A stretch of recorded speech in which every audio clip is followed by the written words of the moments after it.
안녕하세요. 2월 12일 금요일 아침입니다. 말씀과 함께 새롭게 여는 소망의 아침을 시작하겠습니다. 팀 켈러는 예수님의 부활을 사실로 믿는가? 그렇다면 당신은 하나님 나라의 일원이다 라고 이야기합니다. 사도행전 24장 10절로 23절까지 말씀을 본문으로 하여 양심에 거리낌 없는 삶, 담대한 복음 전도라고 하는 주제로 함께 은혜를 나누기를 원합니다. 바울이 자신은 고발자들이 이단자라 하는 도를 따라 하나님을 섬긴다고 고백합니다. 그가 동족을 구제할 것과 재물을 가지고 와서 드리는 중에 결례를 행하고 소동 없이 성전에 있었으니 고발자들이 본 것을 증언하게 하라고 총독에게 청원합니다. 총독은 천부장이 올 때까지 재판을 연기합니다. 그리스도인은 성경을 진리로 받아들이며 구약에 예언된 메시아가 예수님임을 믿고 그분으로 말미암아 부활 소망을 지닌 사람입니다. 바울은 자신의 무죄를 논리적으로 입증한 후 신앙을 고백하면서 자기 변호의 기회를 복음 전파의 기회로 삼습니다. 이때 바울은 당신이 아실 수 있는 바와 같이라고 말하며 총독과의 공감대를 형성합니다.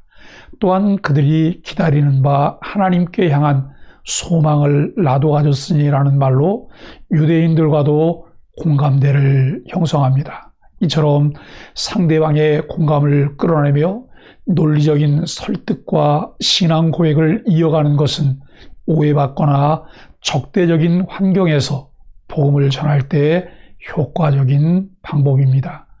바울의 변론은 더둘로가 고소하며 주장했던 내용에 반박하는 형식으로 이루어집니다. 첫 진술에서 예루살렘에 예배하러 올라간 지 12일밖에 되지 않았다고 합니다. 바울이 이렇게 짧은 기간을 강조한 것은 그동안 대대적인 민중봉기나 소란을 일으키는 것이 현실적으로 불가능하다고 하는 것을 말하기 위해서입니다.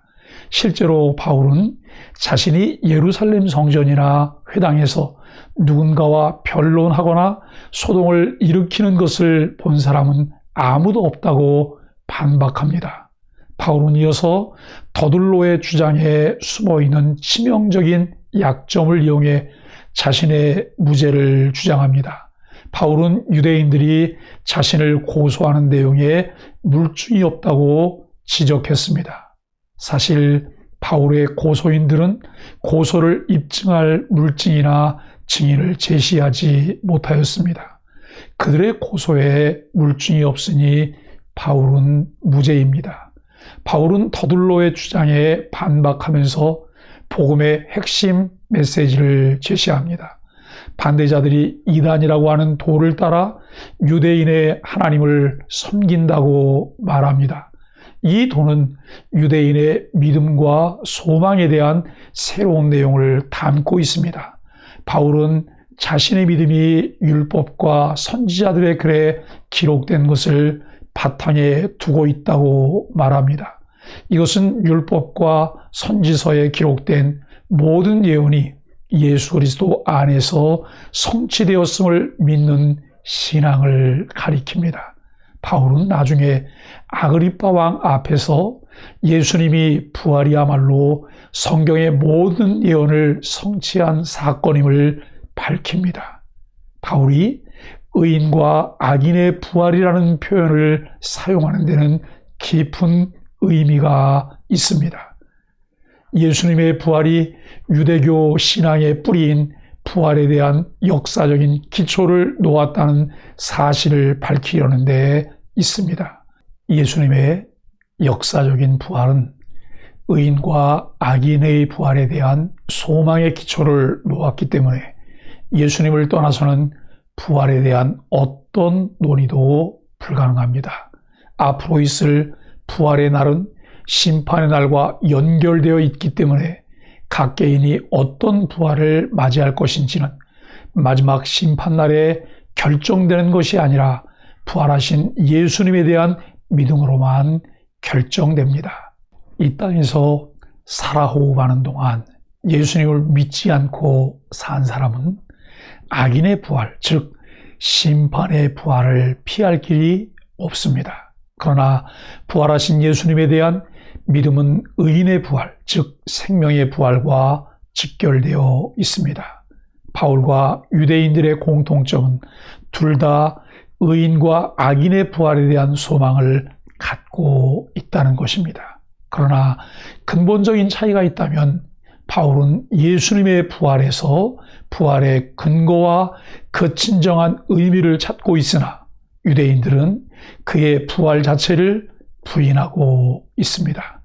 바울이 법정에 고소되어 자신을 변호할 때 당당히 말할 수 있었던 이유는 무엇일까요? 내 언행을 돌아보고 양심에 꺼리끼는 부분이 있다면 회개합시다. 무엇보다도 하나님과 사람에 대해 양심에 거리낌 없도록 힘쓸 때 우리가 선포하는 복음이 힘있게 전해질 것입니다. 바울은 의인과 악인의 부활과 심판이 있음을 알았기에 항상 거리낌 없는 양심을 갖고자 했습니다. 그는 육체를 쳐서 복종시키기까지 절제하고 훈련하며 선한 싸움을 계속했습니다. 그것은 다른 사람을 실족시키지 않고 구원에 이르게 하기 위함이었습니다. 성도는 믿지 않는 이들의 구원을 위해 세상에서 비방당하지 않을 양심을 갖추고 양심에 부끄럽지 않게 살기를 힘써야 합니다.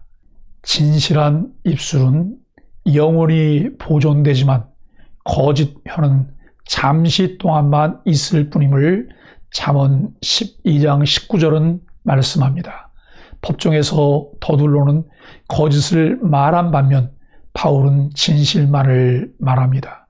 바울이 예루살렘에 온 것은 제물을 드리고 유대인들의 어려움을 돕기 위해 마련된 구제헌금을 전하기 위함이었습니다. 그는 자신에 대한 유대인들의 오해를 풀기 위해 율법 규정에 따라 청결 예식도 행했습니다. 바울은 자신이 신문받는 것은 부활을 말하기 때문이라며 복음의 핵심을 다시금 전합니다. 유대인들의 종교를 잘 아는 총독은 바울의 무죄를 인식하고도 최종 판결을 미룹니다. 하지만 그의 호의는 바울에 대한 인식이 나쁘지 않았음을 보여줍니다. 성도는 늘 진실하고 신실한 삶을 추구해야 합니다. 왜 바울은 법정에서 부활 때문에 신문받는다고 말했을까요? 사람들이 복음에 대해 관심을 갖도록 모임에서 내가 어떻게 대화를 이끌어가면 좋을까요? 누가는 총독이 내린 재판 유예 판결을 소개하기 전에 총독의 기독교 인식에 대한 논평을 제시합니다. 펠릭스가 이 도에 관한 것을 더 자세히 알고 있었다는 것입니다. 유대인 측 변호인 더둘로는 기독교 신앙을 이단이라고 정죄했으나 총독은 바울의 기독교 신앙을 도로 인식하고 있었습니다. 그러한 인식을 바탕으로 이번 재판에 대해 합리적인 판결을 내릴 수 있는 식견을 갖춘 사람임을 알게 합니다.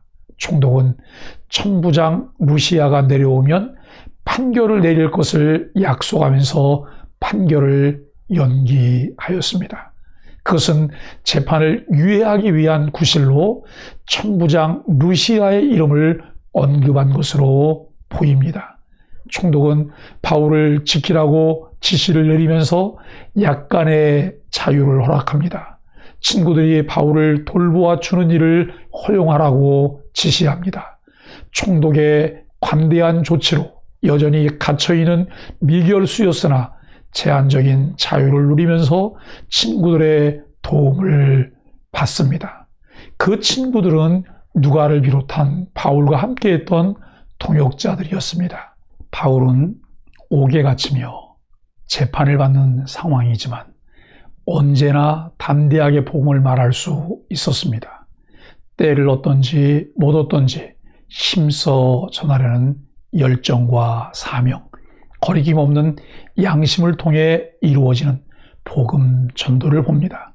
바울처럼 복음에 대한 분명한 확신을 갖고 담대히 전해야 할 사명이 우리에게 주어졌음을 깨닫고 복음 전도의 삶을 살아가게 되기를 예수 그리스도의 이름으로 간절히 축복합니다.